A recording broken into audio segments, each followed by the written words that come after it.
আসসালামু আলাইকুম। শিমুল মেমোরিয়াল নর্সাল স্কুল অ্যান্ড কলেজের পক্ষ থেকে অনলাইন ক্লাসে সকলকে জানাচ্ছি অনেক অনেক শুভেচ্ছা। ছোট্ট সোনামণিরা, কেমন আছো তোমরা সবাই? আশা করছি ভালো আছো। আমিও আল্লাহর রহমতে ভালো আছি। তোমরা সবাই বাসায় আছো আশা করছি। বাসাতেই থাকবে এবং আম্মু আব্বুর কথা শুনবে, পরিষ্কার পরিচ্ছন্নতা বজায় রাখবে, বেশি বেশি পুষ্টিকর খাবার গ্রহণ করবে। আর যেহেতু সামনে আমাদের চূড়ান্ত মূল্যায়নের ডেট ঠিক হয়ে গেছে, সেহেতু আমরা কি করবো, বাসায় বসে পড়াশোনাটা কমপ্লিট করে ফেলবো। ঠিক আছে, তাহলে আজকে আর আমরা কথা না বাড়াই, সরাসরি ক্লাসে চলে যাই। আজ কত তারিখ বলো? আজ হচ্ছে 23শে নভেম্বর, সোমবার। দ্বিতীয় শ্রেণীর গণিত ক্লাস নিয়ে তোমাদের সাথে আমি আছি, জেসমিন আহমেদ খুশি, সহকারী শিক্ষক, শিমুল মেমোরিয়াল নর্সাল স্কুল অ্যান্ড কলেজ, রাজশাহী। আজকে তোমাদের যে ক্লাসটা শুরু হবে সেটা হচ্ছে রিভিশন ক্লাস 1। আমরা এতদিন যে ক্লাসগুলো করলাম এগুলো আমাদের সিলেবাস শেষ করার জন্য করা ছিল। এখন আমরা যে ক্লাসগুলো আজকে থেকে যেটা করব সেটা হচ্ছে রিভিশন ক্লাস করব। পুরো সম্পূর্ণ সিলেবাসের মধ্যে থেকে যেগুলো আলোচনা করার দরকার সেগুলো আমরা আলোচনা করব আজকে। তাহলে চলো আমরা প্রথম আইটেমে চলে যাই। প্রথম আইটেমে আমাদের কি আছে? প্রথম আইটেমে আছে হচ্ছে সংক্ষেপে উত্তর দিন। প্রথম আইটেমের সংক্ষেপে উত্তর দিনের প্রথম বিষয়টি কি আছে দেখো। প্রথম বিষয়টি আছে হচ্ছে 1 কিলোলিটার সমান কত লিটার। সোনামণিরা, আমি তোমাদের সাথে বলবো, তোমাদের সাথে বলবো বলতে আমি বলবো, আমার সাথে সাথে তোমরাও জিনিসটা করবে এবং কি করবে, খাতায় লিখে দিবে, যাতে করে খাতায় তথ্যটা থাকে। প্রথম আছে কি দেখো, 1 কিলোলিটার সমান কত লিটার। 1 কিলোলিটার সমান হচ্ছে 1000 লিটার। 1 কিলোলিটার সমান কত লিটার? 1 কিলোলিটার সমান হচ্ছে 1000 লিটার। এবার যদি তোমাকে প্রশ্নটা ঘুরিয়ে করে 1000 লিটারে কত কিলোলিটার? 1 কিলোলিটার।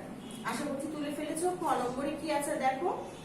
খ নম্বরে আছে হচ্ছে 1.5 কেজি সমান কত গ্রাম। 1.5 কেজি সমান কত গ্রাম। আবার বলছি 1.5 কেজি সমান কত গ্রাম। 1.5 কেজি মানে কি বুঝে বলো তো? 1.5 কেজি মানে হচ্ছে 1 কেজির পরে আরো আধা কেজি দিলে আমাদেরকে সেটা হয় 1.5 কেজি, তাই না? তাহলে এবার দেখো আমাদের উত্তর হচ্ছে 1500 গ্রাম। 1500 গ্রাম কিভাবে আসছে? 1 কেজি সমান কত গ্রাম?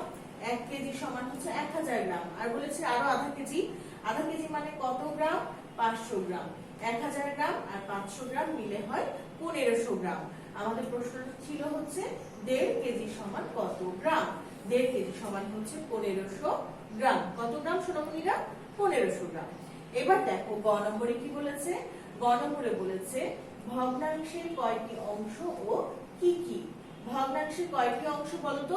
ভগ্নাংশের 2টি অংশ। কি কি? হর ও লব। প্রশ্নটা কি আছে দেখো, ভগ্নাংশের কয়টি অংশ ও কি কি। ভগ্নাংশের 2টি অংশ। কি কি আছে? যথা হর ও লব। সোনামণিরা, তোমাদের মনে আছে কি ভগ্নাংশের হর কোথায় থাকে? ভগ্নাংশের হর থাকে নিচে, আর লব কোথায় থাকে? লব থাকে উপরে। এবার তোমাদের জন্য আবার একটা প্রশ্ন আছে দেখো। এখানে বলেছে 18 এর ক্রমবাচক পূর্ণরূপ লিখুন। 18 এর ক্রমবাচক পূর্ণরূপ লিখতে বলেছে। পূর্ণরূপ মানে হচ্ছে বানান করে যেটা লেখা। পূর্ণরূপে কি হবে বলো তো? 18 এর পূর্ণরূপ অষ্টাদশ। উচ্চারণে খেয়াল করো, অষ্টাদশ। ঠিক আছে, আমরা এবার বানানটা দেখে নিই। স্বরে অ, মূর্ধন্য শয়ে টয় যুক্ত আকার দ তালব্য স। আবার বলি, স্বরে অ, মূর্ধন্য শয়ে টয়ে যুক্ত আকার দ তালব্য স। ঠিক আছে, অষ্টাদশ। 18 এর ক্রমবাচক পূর্ণরূপ তাহলে কি হবে? অষ্টাদশ। যদি আমি এখানে বলতাম সংক্ষিপ্ত রূপ কি হবে, তাহলে আমরা কি বানান করে লিখতাম? লিখতাম না। আমরা তখন কি লিখতাম? 18 তালব্য স। ওকে, এবার দেখো ও নম্বরে কি আছে। ও নম্বরে আছে হচ্ছে 90 এর রোমান রূপ কি। 90 এর রোমান রূপ কি? 90 এর রোমান রূপ কি আছে বলতো? X C. 90 এর রোমান রূপ কি হবে? X C. আশা করছি এই 5টা প্রশ্ন তোমাদের আমার সাথে সাথে তোমরা মুখে বলেছো এবং খাতায় লিখে ফেলেছো। চলো আমরা 2 নম্বরে চলে যাই। 2 নম্বরে কি আছে? 2 নম্বরে আছে দেখো, ফাঁকা ঘর পূরণ করুন। ফাঁকা ঘর পূরণ করে দেখো কিভাবে লিখেছি। ফাঁকা ঘর বিয়োগ 38 সমান 63। ফাঁকা ঘর বিয়োগ 38 সমান 63। এখানে ফাঁকা ঘরে কি লিখেছি? 101। কিভাবে আমরা এই ফাঁকা ঘরগুলো পূরণ করছি এটা আমরা কিন্তু বোর্ড থেকে পূরণ করে আসব। এবার তোমরা শুধু তুলে নাও আগে। তারপর খ নম্বর আছে, দেখো 45 গুণ 7 সমান ফাঁকা ঘর। ফাঁকা ঘরে এখানে কি আসছে, কি দিয়েছি, 315। আমরা আবার বলছি 45 গুণ 7 সমান ফাঁকা ঘর। ফাঁকা ঘরে এখানে কি লিখেছি, 315। কি করে 315 আসছে, আমরা গুণ করে 315 বসিয়েছি। আচ্ছা, গ নম্বরে দেখো 63 ভাগ 9 সমান ফাঁকা ঘর। ফাঁকা ঘর এখানে পূরণ করেছি কি দিয়ে, 7 দিয়ে। 63 ভাগ 9 সমান ফাঁকা ঘর। ফাঁকা ঘরে কি আছে, সংখ্যাটা 7।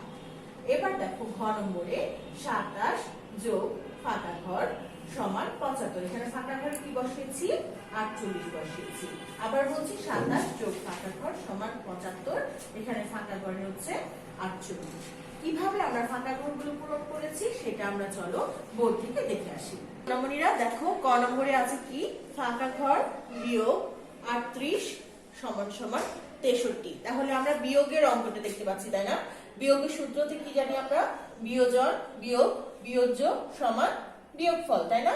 বিয়োজন বিয়োগ বিয়োজ্য সমান বিয়োগফল। তাহলে বিয়োজনটা আমাদের নাই, বিয়োজন বাদে সবই আছে। তাহলে বিয়োজন নির্ণয়ের সূত্র হচ্ছে বিয়োজ্য যোগ বিয়োগফল। তাহলে বিয়োজ্য আর বিয়োগফল যোগ করে দিলে আমাদের ফাঁকা ঘরের মানটা পেয়ে যাব। তাহলে 38 এর সাথে 63 কি করব, যোগ করব। 63 এর সাথে 38 যোগ করে ফেলি, 38 যোগ করে দিই। আচ্ছা, এবার দেখো 3 আর 8 যোগ করলে কত হয়, 8 এর পর থেকে 3 ঘর গুনো, 9 10 11। কত হলো, 11। 11 কত বসবে, 1 বসবে। হাতে কত থাকবে সোনামণিরা, হাতে থাকবে 1। 6 আর 3 যোগ করলে হয় 9, আর হাতে রেখে হয় 10। তাহলে যোগফল কত আসলো আমাদের, 101। ফাঁকা ঘরে কত বসবে, 101। আচ্ছা, এবার খ নম্বরে বলেছে 45 গুণ 7 সমান ফাঁকা ঘর। 45 এর সাথে 7 গুণ করলে কত হয়, রাফে দেখিয়ে দিব আমরা, অবশ্যই রাফটা রাখবো খাতায়। 45 এর সাথে 7 গুণ করো, 5 সাথে কত হয়, 5 সাথে 35। হাতে এখানে কত বসবে, 5 বসবে। হাতে কত থাকবে, 3 থাকবে। 3 4 সাথে 28, আর হাতের 3 যোগ করলে হয় 29 30 31। তাহলে আমাদের গুণফল কত আসলো, গুণফল আসলো 315। ফাঁকা ঘরে আমরা বসিয়ে দিলাম 315। এবার দেখো গ নম্বরে বলেছে 63 ভাগ 9 সমান ফাঁকা ঘর। আমরা এখানে দেখতে পাচ্ছি 63 কে ভাগ করতে হবে 9 দিয়ে। 9 দিয়ে 63 কে ভাগ করে ভাগফলটা বসাবো। 9 এর ঘরে নামটা পড়লে কত দূর যে 63 পাওয়া যায়, দেখো 9 ভাগ 63। তাহলে 7 9 কত হয়, 63।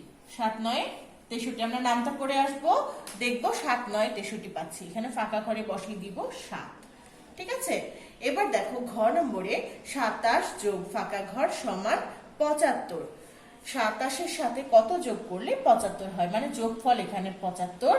দুইটা সংখ্যার মধ্যে একটা সংখ্যা দেওয়া আছে, অপর সংখ্যাটা বের করতে গেলে যোগফল থেকে এই একটা সংখ্যা বিয়োগ করতে হবে। তাহলে এখানে 75 থেকে কত বিয়োগ করব, 27 বিয়োগ করব। বিয়োগ করে দিই, 75 বিয়োগ 27।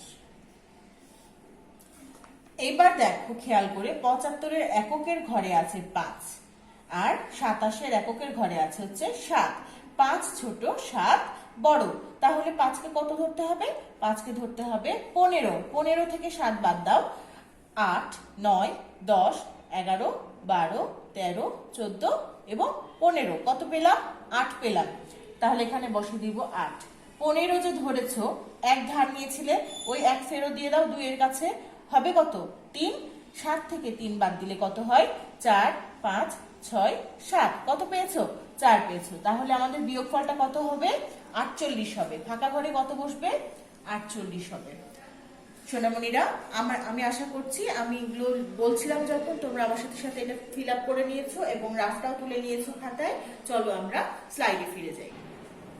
এবারে দেখো আমাদের পরবর্তী স্লাইডে কি আছে, যোগফল নির্ণয় করুন। দেখতে পাচ্ছ হয়তোবা যে আমাদের এখানে আজকে কিন্তু দশমিকের আমরা যোগফলটা রেখেছি। দেখো যোগফল নির্ণয় করুন, খুব চট করে তোমাদের হয়ে যাওয়ার কথা। আমরা কি জানি, দশমিকের পরের যে সংখ্যাটুকু আমরা কিন্তু সম্পূর্ণ অংশ উচ্চারণ করি না, আমরা একটা একটা করে সংখ্যা উচ্চারণ করি। তাহলে এখানে দেখো কত করে কি আছে যোগটা, 76.25 যোগ 38.70। 76.25 এর সাথে 38.70 যোগ করতে হবে। চলো আমরা যোগ করে ফেলি। দশমিকের নিচে দশমিক বসাতে হবে। 5 আর 0 যোগ করলে হয় 5, 7 আর 2 যোগ করলে হয় 9, 7 আর 2 যোগ করলে হয় 9। দশমিকের নিচে দশমিক বসে গেল। 8 আর 6 যোগ করলে কত হয়?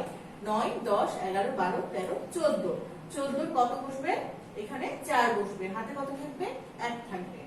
7 আর 3 যোগ করলে হয় 10, 10 আর হাতে 1 যোগ করলে হচ্ছে 11। তাহলে এখানে আমাদের যোগফল কত পাচ্ছি? 114.95 না, 114.95। উত্তর আলাদা করে অবশ্যই আমরা মেনশন করব। উত্তর 114.95। ঠিক আছে। খ নম্বরে চলো দেখে নিই। খ নম্বরে আছে হচ্ছে 65.76 এবং 48.63। এই দুটো যোগ করতে হবে। যোগ করে নিই। 6 আর 3 যোগ করলে হয় 9, 7 আর 6 যোগ করলে কত হয়? 8, 9, 10, 11, 12, 13। কত? 7 আর 6 যোগ করলে হচ্ছে 13। 13 3 বসবে। হাতে 1 থাকলো। দশমিকের নিচে দশমিক বসে গেল। আবার দেখো 5 আর 8 যোগ করলে হয়, দেখো 13 হয়। 9, 10, 11, 12, 13। আর হাতে কি 1 ছিল? 1 ছিল। 13 আর হাতের 1 14। 4 বসলো 14, হাতে কত থাকলো? 1 থাকলো। 6 আর 4 যোগ করলে কত হয়? 10 হয়। আর হাতের 1 হয় 11। তাহলে আমাদের যোগফল দেখো 114.39। 114.39 আলাদা করে উত্তরে বসাবো 114.39। আশা করছি তোমাদের যোগফলটা কমপ্লিট হয়েছে তোলা। এবার দেখো 4 নম্বরে আমরা চলে যাই। 4 নম্বরে কি আছে? 4 নম্বরে আছে হচ্ছে অঙ্ক কষে দেখান। আমরা এই প্রশ্নটা তুলবো। ঠিক আছে, অঙ্কটা করবো এবং বুঝবো কি চেয়েছে। অঙ্ক কষে দেখান। আমি অঙ্কটা করে দিচ্ছি তোমাদেরকে। রানা সাধারণত রাত 10টায় বিছানায় যায় এবং সকাল 5টায় ওঠে। খেয়াল করো, রানা সাধারণত রাত 10টায় বিছানায় যায় এবং সকাল 5টায় ওঠে। সে কত ঘন্টা ঘুমায়? সে কত ঘন্টা ঘুমায়? এবার দেখো আমরা দেখছি রাত্রি 10টার পরে 11টা, তারপরে কয়টা বাজে? 12টা বাজে। 12টার পরে কয়টা বাজে? 13টা। আন্তর্জাতিক পদ্ধতিতে 13টা বাজতে পারে, কিন্তু আমাদের বাংলাদেশের ঘড়িতে যেটা, সেটা কিন্তু 12টার পরে সরাসরি আবার ঘুরে 1টায় আসে, তাই না? তো এইভাবে আমরা প্রথমে আগে প্রথম অর্ধের কাজটুকু আগে করবো। 10টা থেকে 12টা পর্যন্ত নিয়ে নিব, এরপরে 1টা থেকে 5টা পর্যন্ত নিব। ঠিক আছে, তাহলে 10টা থেকে 12টা পর্যন্ত লিখি। রাত 10টা থেকে 12টা কতক্ষণ হয়? 11, 12। কয় ঘন্টা হচ্ছে ওখানে? 2 ঘন্টা হচ্ছে। তাহলে এখানে লিখবো রাত 10টা থেকে 12টা, সেখানে হচ্ছে 2 ঘন্টা। আর রাত 12টা থেকে 5টা, মানে ওই মাঝখানের টাইমটা কতখানি হচ্ছে? 5 ঘন্টা হচ্ছে। 1, 2, 3, 4, 5। ঠিক আছে, 12টার পর থেকে 5টা পর্যন্ত ওখানে হচ্ছে 5 ঘন্টা। তাহলে কতক্ষণ ঘুমাচ্ছে দেখো? রাত 12টা থেকে 5টা পর্যন্ত এখানে 5 ঘন্টা, আর রাত 10টা থেকে 12টা পর্যন্ত 2 ঘন্টা। 2 ঘন্টা আর 5 ঘন্টা কি করতে হবে বলো তো? যোগ করে দিতে হবে। তারপরে কি হবে? সে মোট ঘুমালো কত ঘন্টা? 7 ঘন্টা। সে কতক্ষণ ঘুমিয়েছে বলো? 7 ঘন্টা। উত্তর আলাদা করে লিখে দিব আমরা 7 ঘন্টা। আশা করছি অঙ্কটা তোমরা বুঝতে পেরেছো। এবার চলো আমরা 5 নম্বরে চলে যাই। 5 নম্বরে কি আছে দেখো। 5 নম্বরে আছে হচ্ছে চিত্র সহ রম্বসের 3টি বৈশিষ্ট্য লিখুন। চিত্র সহ রম্বসের 3টি বৈশিষ্ট্য লিখুন। আমরা রম্বসের সংজ্ঞা জানি, আমরা বৈশিষ্ট্যও জানি। কোন 3টা বৈশিষ্ট্য এখানে উল্লেখ করছে দেখে নাও। রম্বসের বৈশিষ্ট্য দেখো, প্রথম বৈশিষ্ট্য হচ্ছে রম্বসের 4টা বাহুই সমান হবে। 4টা বাহু দ্বারা সীমাবদ্ধ ক্ষেত্রকে চতুর্ভুজ বলি, আর যে চতুর্ভুজের 4টা বাহু সমান সেটাকে বলবো আমরা রম্বস। 4টা বাহু সমান। আচ্ছা হলো বিপরীত বাহুদ্বয় সমান্তরাল। ঠিক আছে, বিপরীত বাহুদ্বয় সমান্তরাল। এই রম্বসের বিপরীত বাহু মানে অপর দিকে যেটা থাকে, একদিকে অপর দিকে যেটা থাকে। বিপরীত বাহুদ্বয় সমান্তরাল। বিপরীত বাহুদ্বয় সমান্তরাল। আচ্ছা, এবার দেখো গ নম্বরে কি বলছে? বিপরীত কোণদ্বয় সমান, কিন্তু কোন কোণই সমকোণ নয়। কোন কোণই সমকোণ নয় মানে কি? সমকোণ মানে হচ্ছে 90 ডিগ্রি। এই রম্বসের কোন কোণের পরিমাণই 90 ডিগ্রি হবে না। কিন্তু আবার কি বলছে? বিপরীত কোণদ্বয় সমান। দেখো আমি এখানে একটা রম্বস আঁকার চেষ্টা করেছি। এর 4টা বাহুই সমান, বিপরীত বাহুদ্বয় সমান্তরাল, মানে এই বাহুটা যেদিকে গেছে তার বিপরীত বাহুটা ওইদিকেই যাবে, এই বাহুটা যেদিকে যাবে তার বিপরীত বাহুটা এদিকেই যাবে, ঠিক আছে। বিপরীত বাহুদ্বয় সমান্তরাল হলো। এবার বলছে বিপরীত কোণদ্বয় সমান। বিপরীত কোণ মানে এইটা যদি একটা কোণ হয়, এইটার বিপরীত কোণটা হচ্ছে এটা, এই কোণের সমান হবে এই কোণটা। আবার এই গটা যদি একটা কোণ হয়, এই কোণের বিপরীত কোণ হবে ক কোণ, এই কোণ আর এই কোণ হবে সমান, তার মানে বিপরীত কোণদ্বয় সমান। কিন্তু খেয়াল করে দেখো, এর চারটা কোণের একটাও কিন্তু সমকোণ বা 90 ডিগ্রি নয়। তার মানে আমরা তিনটা বৈশিষ্ট্য পেলাম। তিনটা বৈশিষ্ট্য কি কি পেলাম? রম্বসের চারটা বাহু সমান হয়, রম্বসের বিপরীত বাহুদ্বয় সমান্তরাল হয়, রম্বসের বিপরীত কোণদ্বয় সমান হয়, কিন্তু রম্বসের কোনো কোণই সমকোণ হয় না। আশা করছি আমরা বৈশিষ্ট্যগুলো ভালোভাবে মাথায় নিয়ে নিতে পেরেছি, বুঝতে পেরেছি। এবার চলো আমরা বোর্ড থেকে রম্বসের চিত্রটা দেখে আসি। সোনামণিরা দেখো, আমরা রম্বস আঁকার আগে দেখো প্রথমে আমরা কি করছি, একটা সূক্ষ্ম কোণ এঁকে নিব, যেটার পরিমাপ আমাদের 90 ডিগ্রি চাইতে ছোট হবে, ঠিক আছে। এবার দেখো আমাদের কি বলেছে, আমরা সংজ্ঞা বৈশিষ্ট্য অনুযায়ী দেখলাম এর চারটা বাহুই সমান হয়, চারটা বাহুই সমান হয়, অর্থাৎ আমাদের কম্পাস কিন্তু ছোট বড় করা যাবে না, ঠিক আছে। চারটা বাহুই সমান।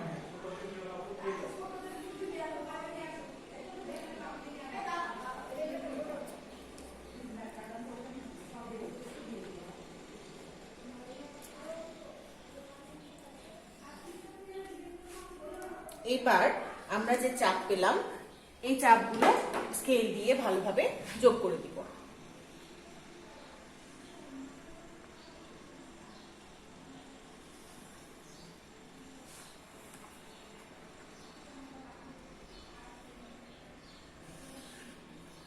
তারপরে